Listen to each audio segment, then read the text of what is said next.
Hi views, ಎಲ್ರಿಗೂ ನಮಸ್ಕಾರ. ಎಲ್ಲರೂ ಹೇಗಿದ್ದೀರಾ? ಇವತ್ತು ನಾನು ತೋರಿಸ್ತಾ ಇರೋ ರೆಸಿಪಿ ಹೆಸರು ಅಕ್ಕಿ ರೊಟ್ಟಿ. ಅಕ್ಕಿ ರೊಟ್ಟಿ ಅಂದರೆ ಎಲ್ರಿಗೂ ತುಂಬ ಇಷ್ಟ. ಮೊದಲಿಗೆ ಇದಕ್ಕೆ ಏನೇನು ಹಾಕೋದು ಅಂತ ನೋಡ್ಕೊಳೋದಾದರೆ, ಮೊದಲಿಗೆ ಒಂದು ಬಟ್ಲು ಅಕ್ಕಿ ಹಿಟ್ಟನ್ನು ತೊಗೊಂಡಿದ್ದೀನಿ.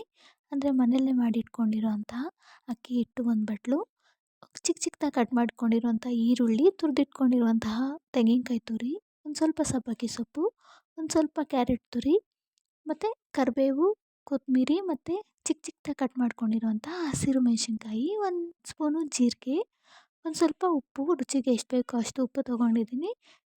ಸ್ವಲ್ಪ ನೀರು ಹಾಕ್ಕೊಂಡು ಇದನ್ನು ಹದವಾಗಿ ಕಲಿಸ್ಕೋಬೇಕು. ಹದವಾಗಿ ಅಂದರೆ ಸ್ವಲ್ಪ ನಾವು ತಟ್ಟಕ್ಕೆ ಚೆನ್ನಾಗಿರೋ ಥರ ಹದವಾಗಿ ನಾವು ನೀರು ಹಾಕ್ಕೊಂಡು ಇದನ್ನು ಕಲಿಸ್ಕೋಬೇಕು. ಫ್ರೆಂಡ್ಸ್, ಇದು ತುಂಬ ಗಟ್ಟಿ ಕಲಿಸ್ಕೊಬಿಟ್ರೆ ರೊಟ್ಟಿ ಅಷ್ಟು ಚೆನ್ನಾಗಿ ಬರಲ್ಲ. ಸಾಫ್ಟಾಗಿ ಈ ಥರ ಇದರಲ್ಲಿ ಕಲಿಸ್ಕೊಂಡ್ರೆ ಇದು ನಾವು ತವ ಮೇಲೆ ತಟ್ಟಕ್ಕೆ ತುಂಬ ಚೆನ್ನಾಗಿರುತ್ತೆ.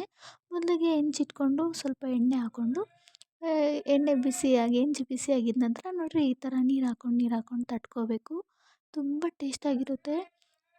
ಮತ್ತು ನಾವು ಇದರಲ್ಲಿ ವೆಜಿಟೇಬಲ್ಸ್ನ ಹಾಕಿರೋದ್ರಿಂದ, ಸಬ್ಬಕ್ಕಿ ಸೊಪ್ಪು ಹಾಕಿರೋದ್ರಿಂದ ಟೇಸ್ಟು ತುಂಬ ಚೆನ್ನಾಗಿರುತ್ತೆ. ಎಷ್ಟು ಚೆನ್ನಾಗಿರುತ್ತೆ ಅಂದರೆ ಇದಕ್ಕೆ ಟೊಮೆಟೊ ಚಟ್ನಿ ಕಾಂಬಿನೇಷನ್ನು ತುಂಬ ಚೆನ್ನಾಗಿರುತ್ತೆ. ತಿಂತಾಯಿದ್ದರೆ ಒಬ್ಬರು 2-3 ಆ ಥರ ರೊಟ್ಟಿನ ತಿನ್ಬೋದು. ಮಾರ್ನಿಂಗ್ ಟಿಫನ್ಗೆ ನಾವು ಈ ಥರ ರೆಸಿಪೀಸ್ನ ಮಾಡಿಕೊಟ್ರೆ ತುಂಬ ಇಷ್ಟಪಟ್ಕೊಂಡು ಮನೆಯಲ್ಲಿ ಎಲ್ಲರೂ ತಿಂತಾರೆ. ಒಂದ್ಸರಿ ನೀವು ಟ್ರೈ ಮಾಡಿ. ನನ್ನ ವಿಡಿಯೋ ಇಷ್ಟ ಆದರೆ ಲೈಕ್ ಮಾಡಿ, ಶೇರ್ ಮಾಡಿ, ಸಬ್ಸ್ಕ್ರೈಬ್ ಮಾಡ್ಕೊಳ್ಳಿ. Thank you friends.